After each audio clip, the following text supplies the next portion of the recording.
Nah, kalau kita berbicara tentang liturgi dan nyanyian gitu ya, di dalam liturgi itu sendiri, di dalam ibadah kita itu sebenarnya masuk dalam sebuah perayaan, ya. Jadi ibadah itu adalah perayaan apa? Perayaan kebangkitan Kristus, ya. Jadi hari Minggu itu selalu kita percaya bahwa kebangkitan Kristus itu yang mengobarkan semangat kita sehingga kita bisa mengadakan ibadah itu. Jadi hari pertama di mana Kristus bangkit, disitulah kita mengadakan ibadah kita.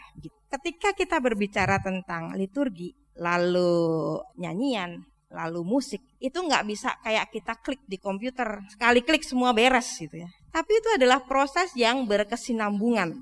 Berkesinambungannya dari mana? Ini rentetannya panjang. Dari sinode, setelah itu gereja setempat kan yang bergerak. 6 bulan sebelumnya kita udah dapat tuh bahan-bahannya.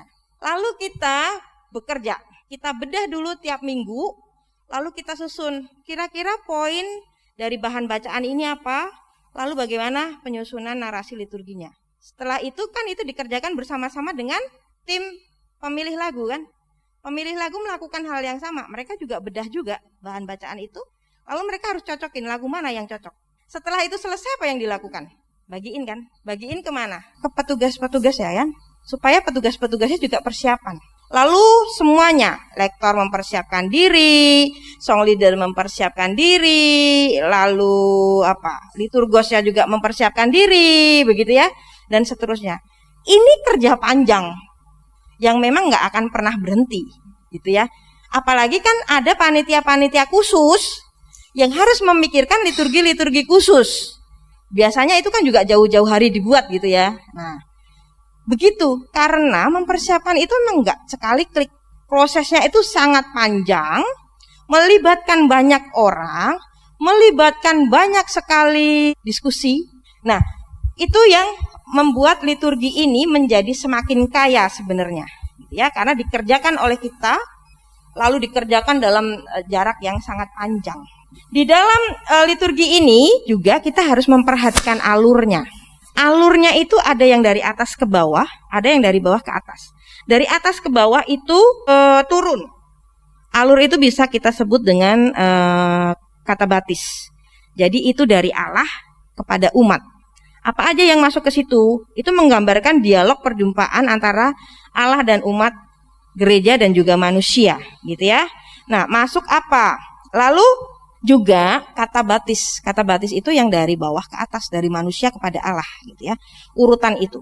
Unsur-unsurnya misalnya, unsur-unsur yang naik dari kita sebagai manusia ke Allah. Unsur-unsurnya ada di pengakuan dosa, gitu ya. Lalu doa syafaat kita itu masuk ke situ. Persembahan kita itu masuk ke situ. Nah, unsur yang turun itu berita anugerah, khotbah, berkat, gitu ya. Itu unsur yang turun. Artinya dua unsur ini harus kita pahami dulu nih, gitu. Yang mana harus ditempatkan di sebelah mana. Ini bagian yang agak rumit. Doa pengakuan dosa dan berita anugerah. Ini saya mau menyatakan fakta. Kan kita kalau ibadah di gereja ya, doanya berapa kali dalam satu ibadah? Pengakuan dosa, sebelum firman, persembahan, doa syafaat. 4 ya. Apa yang membuat doa itu menjadi lama? Muter.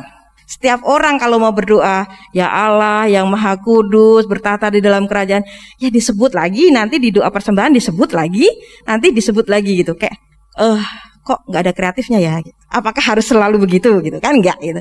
Nah, karena dari awal tuh kita tahu bahwa kita memang datang kepada Allah. Berarti kan semua tertujunya kepada Allah dong.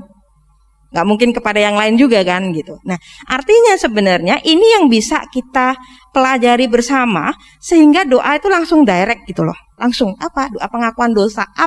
Pengakuan dosa itu kan juga mengakui dosa kita.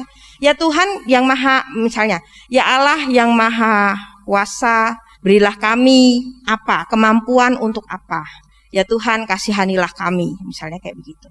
Lalu doa persembahan pun juga begitu. Ya Tuhan kami bersyukur atas apa.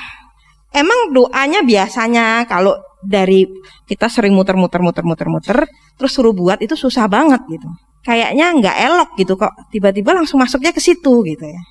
Nah, tapi itu bisa memangkas banyak hal gitu ya. Efektivitas doa-doa yang kita panjatkan itu tuh menjadi satu rangkaian besar sebenarnya. Jadi doa itu nggak berdiri sendiri-sendiri. Beda kalau kita berdoa sendiri di rumah gitu ya. Nah, terserah mau berdoa 1 jam, mau berdoa 1,5 jam gitu ya. Tapi ini kan kita harus memperhatikan banyak aspek. Dan kita mulai dari awal sampai akhir emang pergumulan bersama sama umat di situ. Itu kenapa memang kita harus membuat yang padat, tepat sasaran. Ya, artinya kita bisa membingkai itu dalam satu frame yang sama, satu password yang sama, satu tema yang sama begitu. Lalu kita olah sehingga poin-poin itu langsung bisa kita pergumulkan di dalam ibadah itu. Nggak kemana-mana jadinya gitu ya. Jadi orang tuh datang ibadah udah tahu kata pembukanya begitu gitu ya. Lalu dapat penguatan lagi di firman, lalu pengutusannya juga jelas. Jadi orang ibadah tuh lengkap, semuanya dapat dan sukacita. Jangan lupa nanti dilakukan.